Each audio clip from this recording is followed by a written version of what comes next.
Hi, everyone. Thank you for tuning in to our podcast today. These podcasts are brought to you in part by our sponsors, who really truly are what make these podcasts possible every week. O'Fallon Nutrition is a company that I've worked with for over 15 years. They're independently owned and operated, located here in O'Fallon, Missouri, right off of Highway K and Mexico Road. I call this place the Whole Foods of St. Charles County, but even if you are not located on this side of the river, it is still worth the drive. I can remember working all the way down at Powerhouse and still sending people out to O'Fallon Nutrition for their supplements. They are more than a supplement company. You can get grass-fed beef, salad dressing, seasoning for your cooking, hair care products, makeup, deodorant, toothpaste, essential oils, and all the vitamins and minerals that you can think of. If you're looking for clean, whole food nutrition, as well as home care, house care, skincare products, O'Fallon Nutrition is your place. You can take a look at them at o'fallonnutrition.com, or if you'd like to have something shipped, if you're listening to me from outside of St. Louis, you can certainly have items shipped. I know they do free shipping if it's an order over $50, and the phone number is 636-240-5283. Again, it's o'fallonnutrition.com. As well as if preparing your food on a weekly basis is your primary excuse for why you're not able to stay on a good, clean eating program, which is something that I hear very regularly from my clients, I would ask you to please take the time to check out Pure Plates. It's pureplatesstl.com. They are a phenomenal place. We get our food from there during the week. They deliver to our Integrity location. They will deliver to your house. They also are just available for pickup. You can go to their Chesterfield location or their Kirkwood location and just pick up meals for the day, as well as just having them delivered right to your door. So if preparing your food is your main excuse for why you cannot stay on a healthy eating program, then I would suggest just stop by Pure Plates. Just try it. If you're trying to lower your blood pressure, you're trying to lower your cholesterol, you're trying to get your blood sugar down, try to do Pure Plates meals for a week and just see how different you feel. These are organic meals. They are gluten-free. If you need them to be, they can be dairy-free. They are soy-free. You're not taking any processed sugars or meat curing agents or preservatives. They really, truly believe in nutrient-dense meals that are just whole food nutrition. And I've had my clients, or I've made recommendations for my clients for years at Pure Plates. It's pureplatesstl.com, or you can call them to ask questions at 636-778-3555. Again, remembering that they have a location in Chesterfield as well as in Kirkwood that you can just run by and pick up a meal today. Everyone always asks me where I get my meat from, and given that I really eat meat on a daily basis, typically beef primarily, my meat is very important to me. I have an autoimmune condition and I want grain-free, corn-free meat, and I just haven't found the confidence in stores in knowing that I'm getting 100% grass-fed, grass-finished beef. And I have searched and searched and searched for the right farm, and I have found the farm. It's fedfromthefarm.com, fed, F-E-D, from thefarm.com. These farmers are amazing. It's a family. They're here in Missouri, and they have the desire, just like I do, to see people well and to see people healthy, and they put a lot into what they do. It's such a wonderful family to support. They do offer 100% grass-finished, grass-fed, meaning that's it. A beef, and I get my ribeyes, I get my ground beef, my ground sirloin, I get my chuck roast. I mean, they basically have everything. They even have awesome jerky, but they also have eggs, they have chickens, and they have turkey. I'm planning on getting a turkey for Thanksgiving, and if you'd like lamb, they have that as well. But if you are in need of good quality grass-fed, grass-finished beef, or quality eggs, chicken, turkey, don't just settle for what you're getting at the local store. to go out on the internet and check out Fed from the Farm. That you can arrange a pickup or you can have it delivered to your home. And I can guarantee you're going to taste the difference. For me, my health actually depends on it. So I really thank God to have found such a great farmer. Fedfromthefarm.com. I hope it blesses you.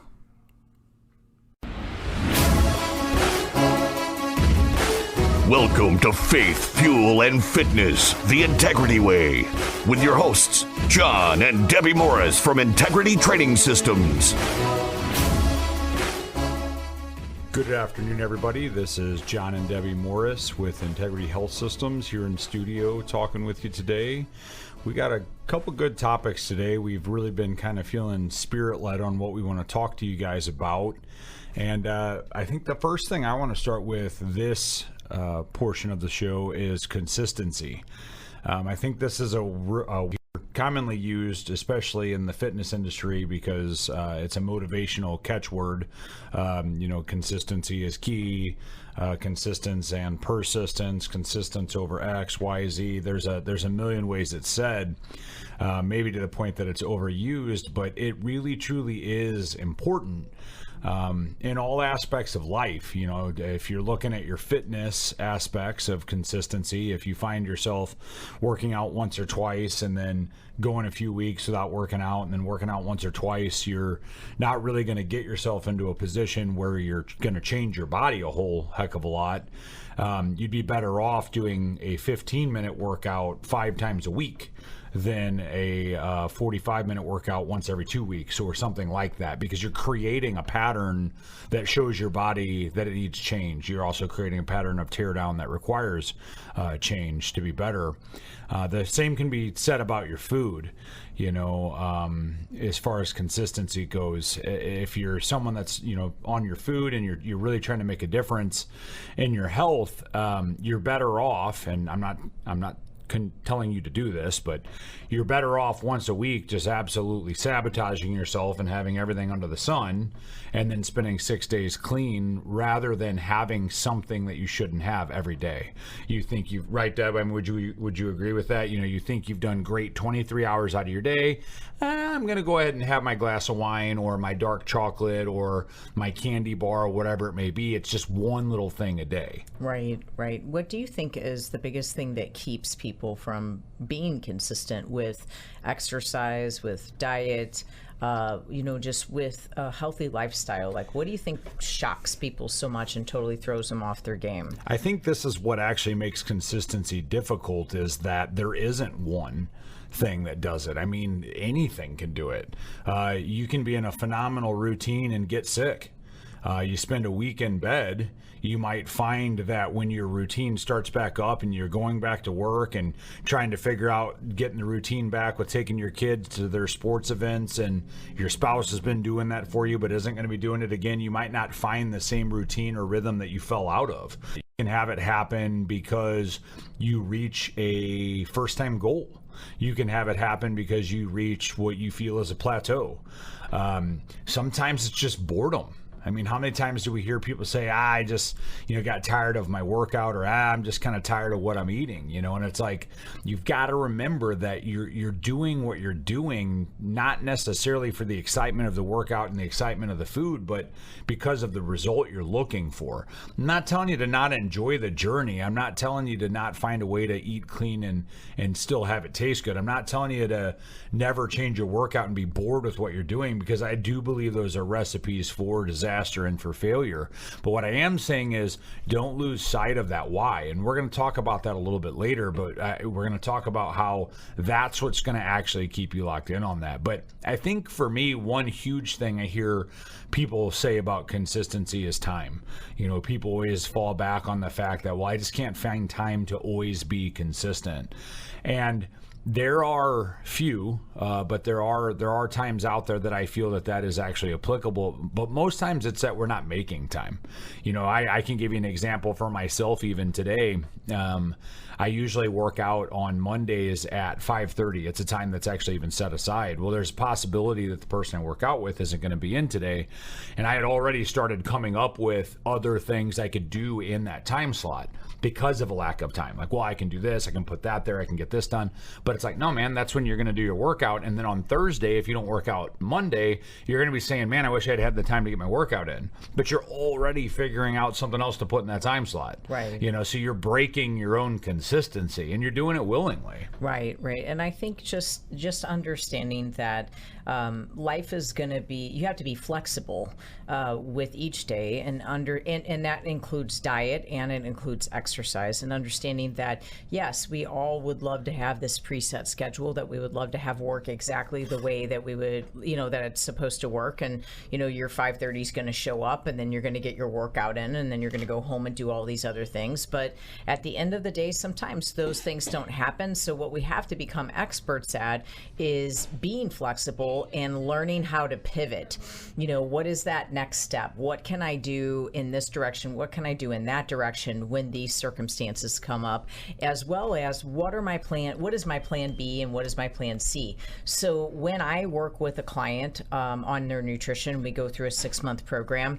We have a plan for that first 3 weeks, and that first 3 weeks is going to be a lot more difficult, I would say, and much different than maybe what the rest of it would be. But even during that 3 weeks, I ask questions like, do you need to leave town in the next 3 weeks? Do you have this type of circumstance or that type of circumstance coming up? Okay, great. Well, in that case, let's understand that we would go to plan B and we would go to plan C if those circumstances would happen. So if you find yourself late and you're not going to be able to get a meal in, have this in your briefcase, have this in your glove compartment.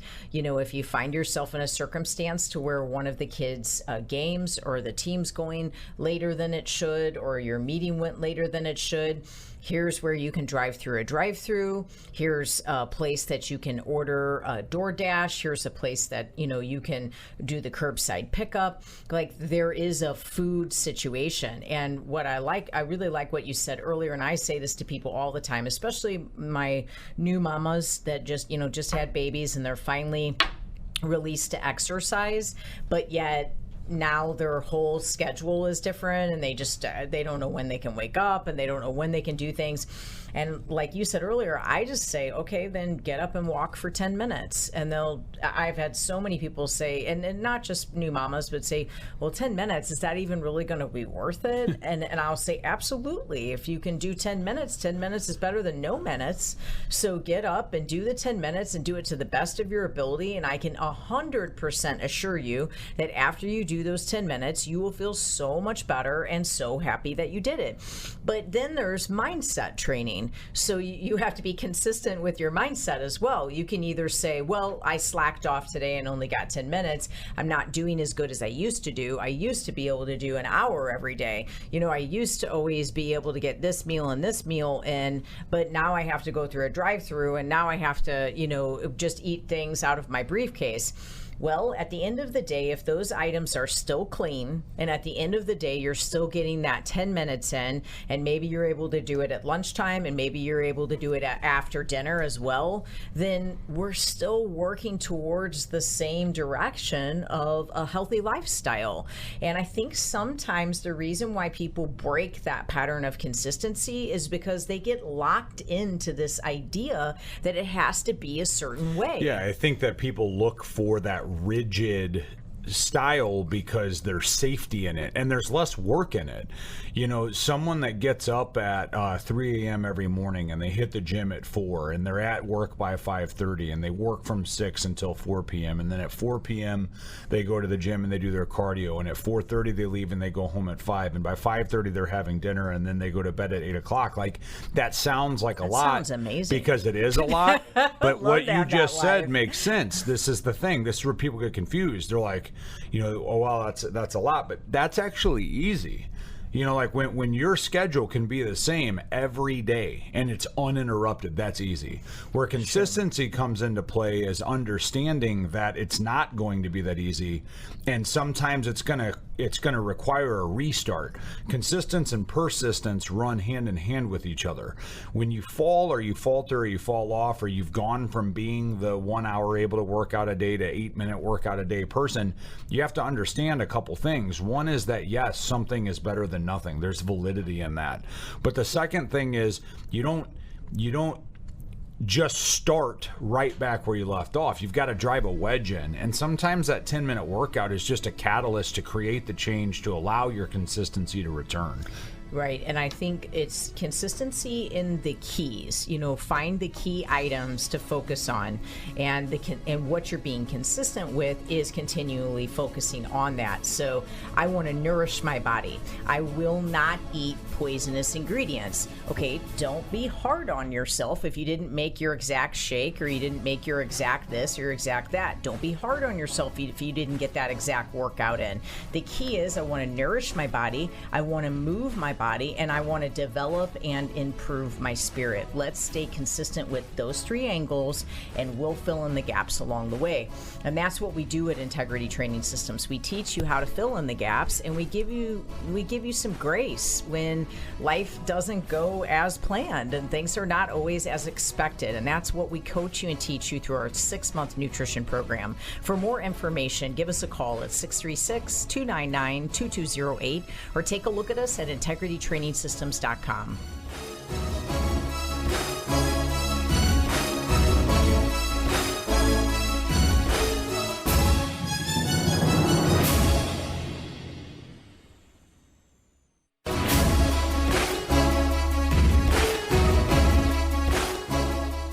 Welcome back, everybody. John and Debbie Morris in studio, Integrity Health Systems here today. We were just talking about consistency in food, exercise, and I want to get a little bit into spirit as we talk a little bit more about your why. I mentioned that in the last segment about paying attention to your why, and I think it's important. Everything you do in life should have a why behind it. If you think about why you get up and go to work every day, sometimes the why is as simple as, if I don't go to work, I don't have money. If I don't have money, I don't feed my family. It's actually a pretty strong why, but it's a simple one, right? It's pretty straightforward.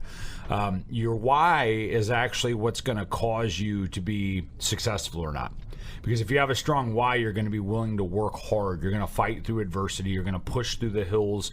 You're going to take on anything that gets thrown in front of you. If your why is weak, if you don't know why you're doing something, not only are you going to struggle to accomplish the task at hand, but you're also going to be bitter about it. And I find this with people. You'll find people that they go to work every day and all they can do is complain about it. All they can do. They'll be on a nutrition program and they'll be trying to lose weight, and they know they've got to get the pounds off because the doctor told them that if they don't, they're going to die, and they're crabby about it. They just want their food. They'll be working out, and the entire time they're working out, it's so hard, and I don't want to do this anymore. If you're finding people complaining about things, more likely than not, they don't want to do it. And then on top of not wanting to do it, the reason they're doing it is not very sound. And so if you, as a person, find yourself complaining about what you're doing, I challenge you to take a look inside and ask yourself why you're doing it. And I heard a motivational speaker say at one time, and I wish I could give him credit. I don't know where it originated, but they said that the best thing to do for work is to find something you love and figure out how to monetize it. And this is just an example of how you have a strong why. If you're doing something because you love it and you can make money off of it, you're probably going to show up to work. If you're only going to work to provide for your family and you've kind of made enough money, you probably aren't going to feel like going. And then when you talk about the physical aspects, the workouts, like a slump that I've gone through after having health issues and things that took me out of the gym when I need to get back is, when I can't do the 1 hour workouts and I'm more on the lower end of like a 10-minute, 15-minute, 20-minute workout trying to build back up, is even though I'm unhappy with my body and how weak I may feel and the things that are going on, it's like, I'm getting by. I'm making it. So I don't give myself a strong enough why. So sometimes you need a strong why, or sometimes the why is actually there, but you're also not even paying attention to it. I always try to look at it as requiring vision So you need to put your vision goggles on in life, and then a mission. And why are you your mission is basically, why are you serving that vision each and every day? And so when I think about the vision for all people, when we decided to create Integrity Training Systems, I basically had been personal training and doing nutrition already for 15 years at the time, and then decided that I wanted to have multiple locations and to be able to train trainers and staff trainers and teach them and coach them on how to be amazing personal trainers, and then also provide nutrition counseling as well.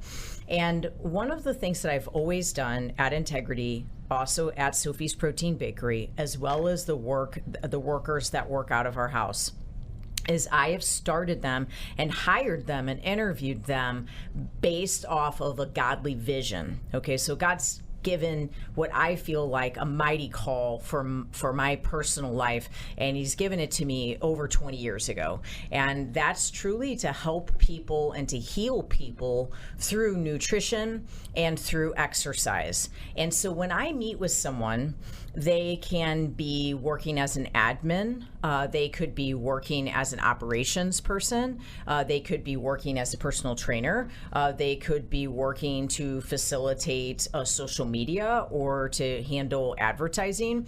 Every single person I meet with, I share that call that I have on my life, given strictly, in my opinion, from God. I wouldn't have been able to come up with it myself, right? And that's what I guess I was able to hook John with, was the call. I don't think it was me, it was actually your biceps, because he definitely could have, probably done better than me. But, but I definitely hooked him on that. What's interesting about that is I felt that, and it's something that it becomes a why, like your why, which I feel is also God's calling on my life, and it has become our why. There is power in that. That's exactly what I'm telling you. Once you discover what your purpose is, there isn't a stronger why. Right. And as long as you don't fight that, you're going to find success in it, because you're going to plow through all of the obstacles that are put in front of you. And to reach back to the first segment talking about consistency, that's one thing that I wanted to mention, is like spiritual consistency. Like if you aren't continually chasing your spiritual why, like, okay, God, what is the call in my life? What is my purpose? Why am I here? What am I supposed to be doing? And you're just chasing little short-term goals. Don't get me wrong, short-term goals are great, but are they actually leading you towards your long-term goal? You may find yourself spinning wheels, running like a hamster. You're just stuck in this proverbial state of running in a circle, because you're like, I got this, I accomplished that, I accomplished this, I accomplished that, but I feel like I haven't accomplished anything, because you're not actually going towards your why, your purpose. Right. And then I think it's a matter of just really making sure that why that you have truly lines up with the Word of God, and right, lines up with the vision that God has for your life. And so with those employees, and for an example, what I do is I truly share the vision, and I help them to understand that no matter what your role is with Integrity, you are helping us to accomplish this vision. Correct. So your actions in social media, your actions in cleaning our bathrooms, your actions in organizing our storage closet, your actions in personal training, your actions in every aspect of what you do for Integrity is actually helping us to fulfill the call and purpose. Okay, so that's the vision. If you give a person a vision, no matter what position they're in, they recognize that they're serving something bigger than themselves and getting a paycheck and supplying for their family. They're actually serving God in what they do. Okay, and this is to believers and non-believers, because I think that even non-believers that have worked for us over the years truly felt the blessing that came off of the fulfillment that comes from actually seeking out and working towards a vision. Yeah, something bigger than you are. Exactly. You watch the effect of that. Like, it doesn't matter if you're at the gym cleaning the gym, when you watch someone come in there that has lost 90 pounds and now walks without a walker, you facilitated the place that facilitated that change. Every person in the place facilitates it and makes it possible. So I guess my question for you is, what is your vision? And so the first thing I think a person needs to do is they need to really spend time thinking and praying and gaining insight and wisdom on what that vision really is. Now let's start setting up some goals. And so when I meet with someone one-on-one, that is what we're trying to address. How do you see yourself well? What do you think needs to change to be well? Let's sit down and address that. Then let's create goals from that. For more information on that 6-month nutrition program with myself, please give us a call at 636-299-2208 or take a look at us at integritytrainingsystems.com.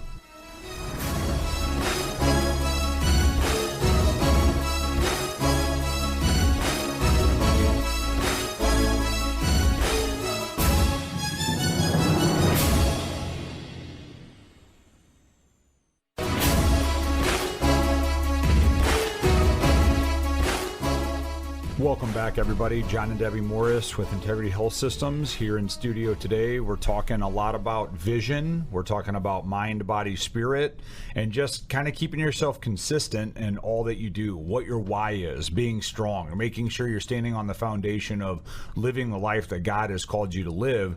And right before we went to break, we were talking about the why, and I think something that's important to further expand on is when you're actually in your why, when you're actually in your call, like you are going to run into adversity. Like it's going to happen. There's going to be adversity almost more so than if you're not doing what you're supposed to be doing. I would say that's how you will know. That's how you know you're doing it right. Exactly. Vision, yes. Like, wait, this is too hard. Like, am I running into the friction? Are we for sure this is what I'm supposed to do? Well, let me just put it into a physical term for you, okay? If it hurts to push the bench press up, you're getting stronger. The whole point is time under tension is what creates change. Doesn't matter if it's physical, doesn't matter if it's spiritual, doesn't matter if it's mental or emotional. The tension that is on you is going to either break you or make you stronger. And so what you have to do is you have to train into the tension to ensure that you make yourself stronger. That's a good. And something that I want you to think about is when you're in a position, okay, where you're trying to figure out, like, am I doing the right thing? You have to think about that long-term vision, that long-term goal. And I'll give you an example. I have a friend of mine who he wants to be a big dude. Like, it's just what he wants. He wants to be a big guy. Like, he wants to be strong. He wants to have big muscles. He's in phenomenal shape. He just wants to be bigger. But he also enjoys doing bodybuilding shows. And bodybuilding shows require you to get to an extremely low body fat. You're not very strong there relatively compared to the rest of your year. There's a lot that goes into a cut to put you on a stage. And that cut can be anywhere, depending upon how you walk around, from a few weeks up to 12. Now, we are very healthy with the way we work with our bodybuilders, and we ask them to be more in a place where they have a non-dangerous cut. So let's just say it's 12 weeks for the sake of this story. A 12-week cut, okay, is 12 weeks lost towards his long-term goal of being a bigger guy. And then you also have to account for the fact that he's then going to look at probably close to 8 weeks to get back to where he was from the 12-week cut. So that's 20 weeks away from his long-term goal of being big to have a short-term goal of stepping on a stage. Is the short-term why worth it? And so what I challenge you to do is, when you're thinking about what your vision for your life is, when you're thinking about God's call in your life and you're heading that way, and something shiny or fun or exciting pops up, or something that seems like it might be a good time, really pray on that and just find out, like, look for discernment. Is this something I should be pressing into? Because you might be setting yourself back a lot further than you think you are. Think about what I just said. 12 weeks plus 8. It's not like a 12-week sidetrack. We have to come back, and so if you're on mission and you're doing something and you decide to take a hiatus or take a break from your why, how long is it going to take you to get back? Are you prepared to re-implement the discipline to do so? Well, I think when you're truly trying to serve a vision, again, you may be supporting someone else's vision. Maybe that is your job. You're supporting your employer's, vision, or then it comes into your personal life and you're trying to support your own personal vision that you feel like God's given you. Again, you go back to that main creed. Is it nourishing your body? Is it getting quality movement? And is it feeding your spirit? That's sort of your primary vision, right, for your life. Now, what is the path that you have to take to do those things? So to nourish my body, I may need to meet with someone. I may need to get a plan in place. To move, I may need to schedule workouts. I may need to set aside small amounts of time. And to feed my spirit, I may need to go to church on Sundays. I may need to listen to my pastor's messages each day. How can I get the word in? It's not making excuses. I'm too busy. I have kids. I don't have breaks. I can't do this. I don't feel good. It's not making excuses. It's creating solutions, and those solutions become sort of part of the mission. It's the path that gets you to that vision. And what I have found, and I'm just gonna, I'll propose this question and then answer it because it just sounds like a fun thing to do. Wait, you're gonna answer your own question? Right. Well, the question is, why do people fail, the most at truly grabbing a hold of the vision that they once had, and then they may have even achieved it and accomplished it, and then it just flies right past them, and then suddenly they're right back on the path of destruction. Why does that happen so often to where someone loses 100 pounds and the next thing you know, they put back on 40, and then someone gets off blood pressure medication and diabetes medication, and then all of a sudden they're right back on insulin a year later? It's why does that happen so often or so frequently? And I feel like the other day I was listening to this sermon and something just came to me. They were talking about agape love and the type of love that God has for us, right? And something just came to my mind, and it's like selfless love. God isn't concerned with himself, okay? He literally showers us with this amazing love that most of us don't even really know how to give back in return.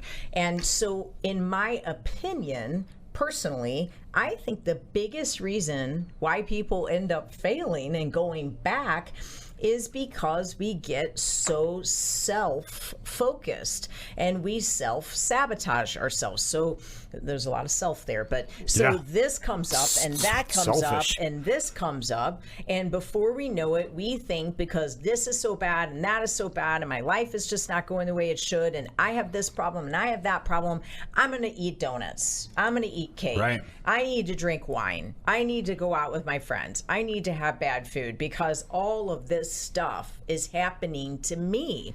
I mean, I get it. I truly, truly understand. I've had so many things happen to me, but at the end of the day, that to me feels like such a time when I talk with people and I say, what was the turning point? What made you decide to go that direction or go that direction? Right. And it was always that circumstance. They just had this moment where they just said, I can't take this moment. They had not been feeding their spirit. Okay, they had been feeding the wrong. Okay, they were feeding their flesh, and then they went ahead and they yielded to things. They yielded to temptation, and they yielded to it too many times, and they got stuck. And physiologically, their body got stuck too because it was just the wrong poisonous ingredients. Well, it's work. What happens is what you're describing takes work.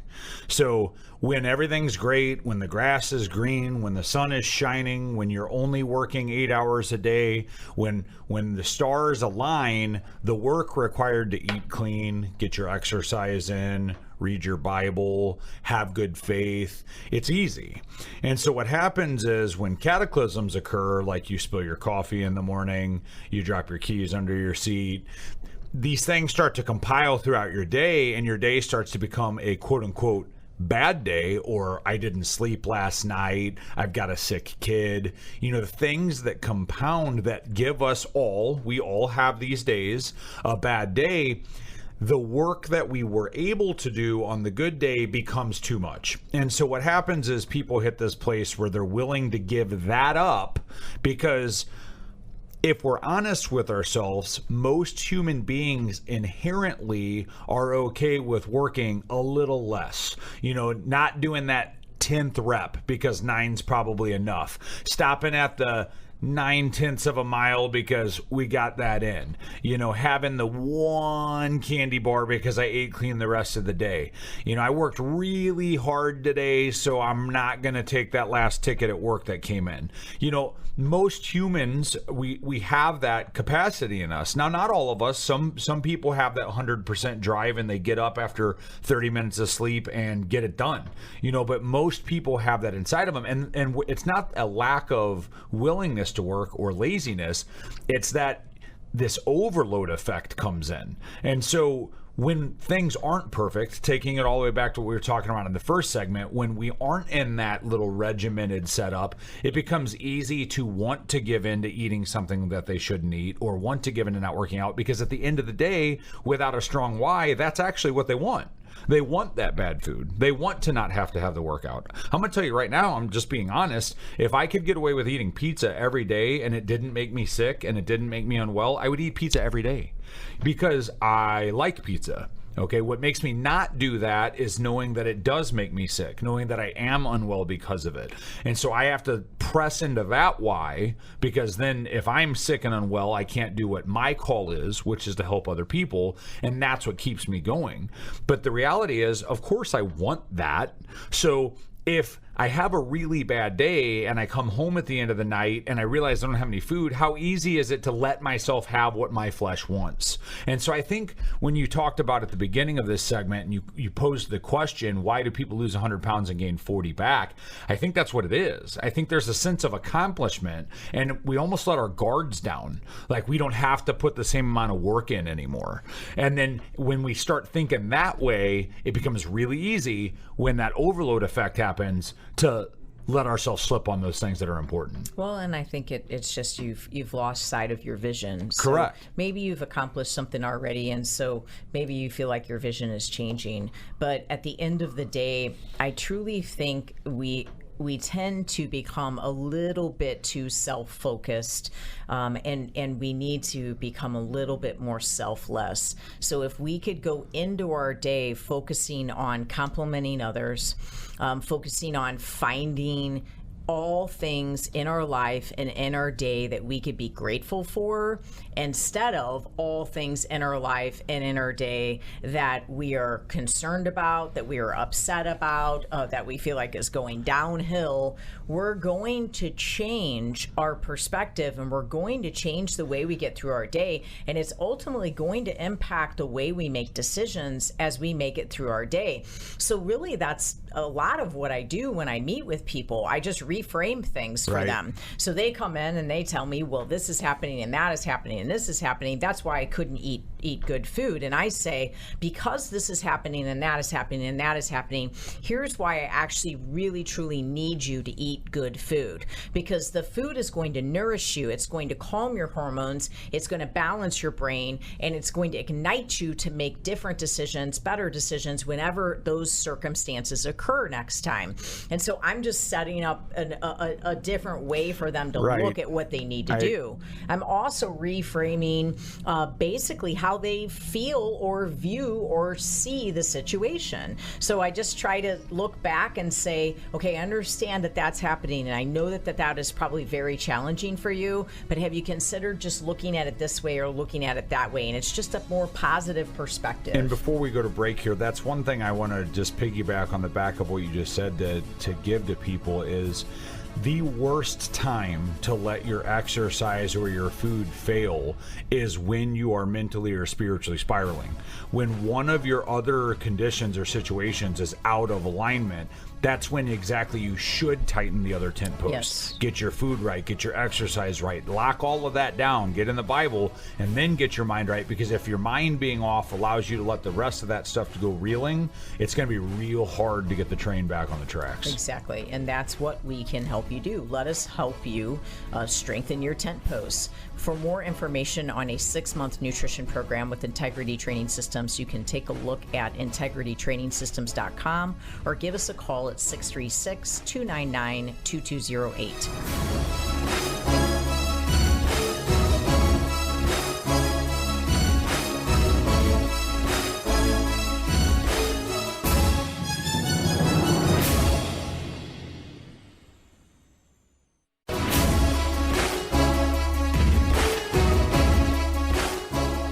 Welcome back, everybody. John and Debbie Morris with Integrity Health Systems in our final segment here today. Had a lot of good topics. Hope you've been able to tune in. If you haven't, we were talking about tightening some tent posts, and we've been talking about standing firm on your why, being consistent in what you do in life, fighting through adversity. And I think all of that in totality leads me to wanting to end this last segment talking about getting better, just allowing yourself to grow, allowing yourself to improve, being willing to accept assistance in that. You know, if you find yourself in a position, whether it be what you do for a living, your line of work, working out, where you think you know everything, you're probably at a position where you're going to know nothing else for the rest of your time in that realm. You know, if you're not willing to grow, if you're not willing to listen, if you're not willing to have a positive communication or a back and forth, it's going to be really hard for you to get better. And I'm not just talking about talking to other people. I mean, yes, I am talking about if you don't know what you need to know about food, if you don't know what you need to know about exercise, you can hire us, you can hire someone else for sure. But we talked a lot about seeing the vision and the call that God has on your life, and you have to be willing to listen to that as well. And I think, Deb, we were talking about, you know, just being in the desert, being in the wilderness. Like, there's times where you're going to feel like you're being so challenged that you're like, is this really what I'm supposed to be doing? Like, am I really in the right place? Because it's starting to kind of feel like nothing is lining up and going the way I think it's supposed to. I shared this with our staff the other day, but I've been listening to this. It's happened to run across it on Amazon. I've been listening to Joyce Meyer. She had like these 15-minute segments, and she was going over one in Galatians, and she was talking about, you know, being in a dry spot, you know, and basically feeling alone, but yet still remaining connected to the Lord through the process. And I can tell you, you know, over, you know, my career, I have by all means had plenty of time in the wilderness on my own, seeking God, trying to trust Him for every next decision that I had to make. But the one thing that I didn't do in that was succumb to temptation in every area of my life. I always remained focused at best at exactly what it was going to take to keep my head above water, trusting and knowing that God was guiding me through every step that I was taking. If I started to sabotage myself with the wrong food and the wrong drink and the wrong messages, I would never out of the desert, you know, spot that I was in. And one thing I can say is that when I felt my most alone in my lifetime is when I felt the most connected to God, because at that point it was truly all that I had. He was truly all that I felt that I could lean on. And one thing that Joyce said in this message was that John the Baptist trained 30 years he trained for a 3-year ministry, and Jesus trained 30 years for a 1-year ministry. And so you know, she kind of has like her tone is kind of funny sometimes in her messages, but she said kind of in a smart alecky way, and you're complaining because things have been challenging for you for a year, right? You know, like you're complaining because they've been challenging for a year, and these guys trained for 30 years. Correct. To be able to have a successful ministry for 3 years or for 1 year, but those 3 years and that 1 year literally changed everything for everyone. And so in my mind, all I'm trying to say is in those low spots, you still have to have that focus and that vision on where your priorities need to be. And no matter how low things have gotten for me, my number one priority is my faith and my focus on God, because he is my only way out of that desert. He is the only way out. So if I lose focus on him and I start going into all these worldly temptations, I will never get out of that dry spell. And if I start going into the worldly temptations and start succumbing to all the temptation of the food, of the drink, of all the different, all the different lifestyles, then I know for sure I'm not going to come out, because I'm never going to have the clear mind that I need to have to be able to be drawn out and to really hear from God, to know what that next step needs to be for my life. My nourishment matters. What I feed myself matters. It's what gives me the clarity and the strength to be able to hear from God, even when I am feeling completely alone and I don't have any idea what my next move is going to be. I will get my food in. If I can't get good food in, I will fast. I just won't eat, because I would rather fast and just truly stay focused on God, get enough water in, than I would then to bring poisonous ingredients in my body, because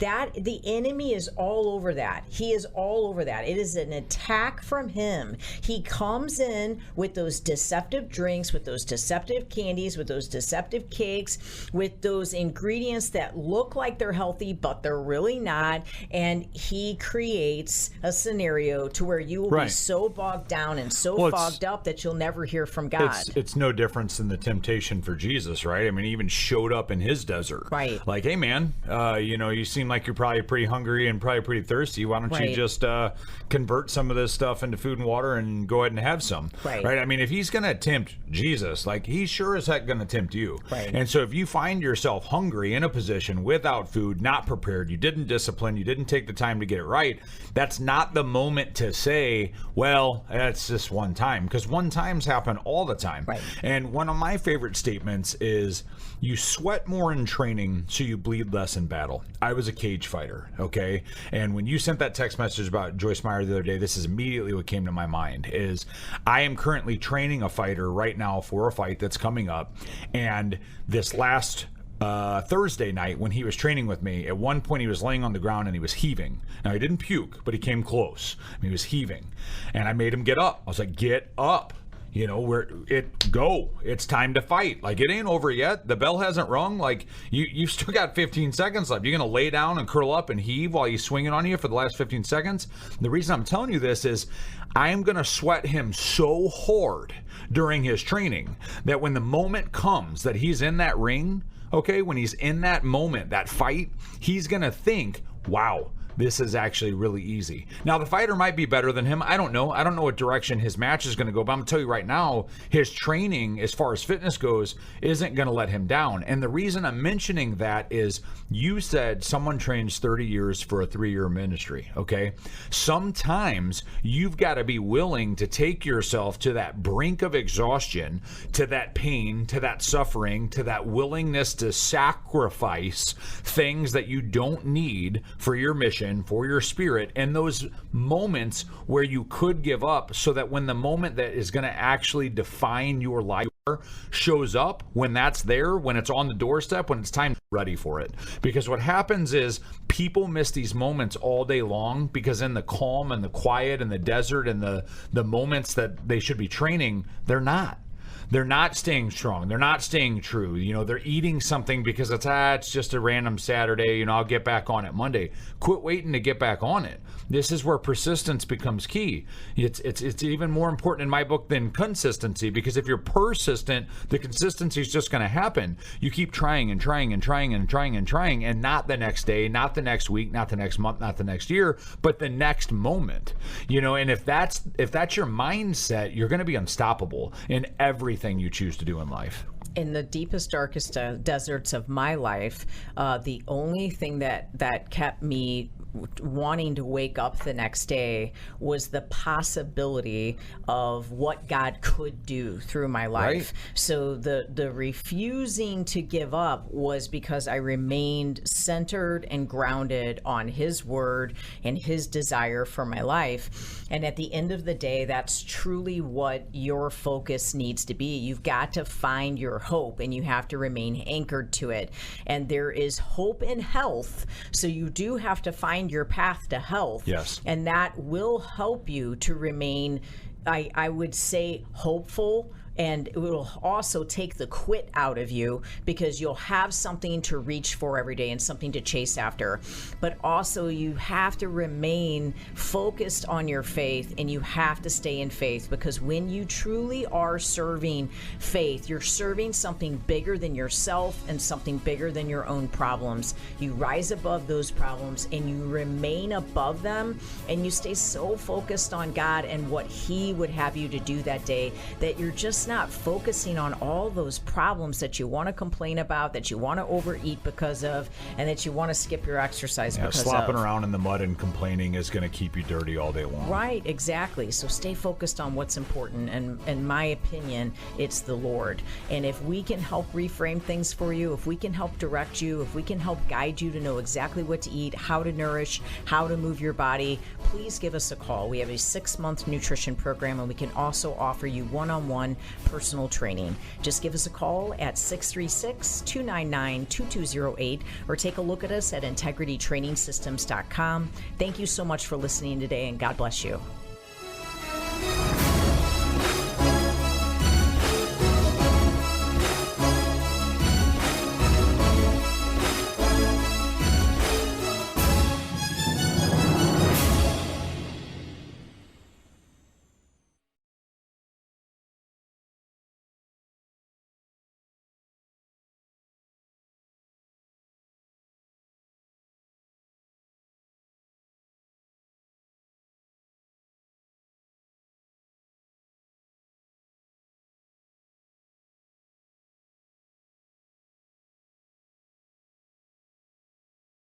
Hi, my name is Debbie. I'm a mom, nutrition coach, and my husband and I own a gym. I'm also a baker.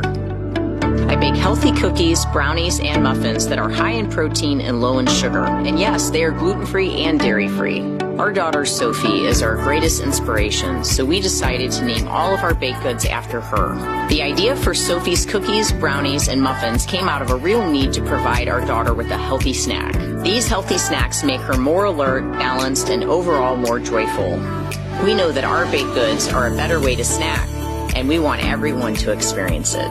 If you like snacking, then you will love our baked goods. Sophie's cookies, brownies, and muffins are for all ages. We don't want anyone to miss out on the benefits of our delicious and nutritious snacks. These are going fast. Order your very own Sophie's cookies, muffins, and brownies today.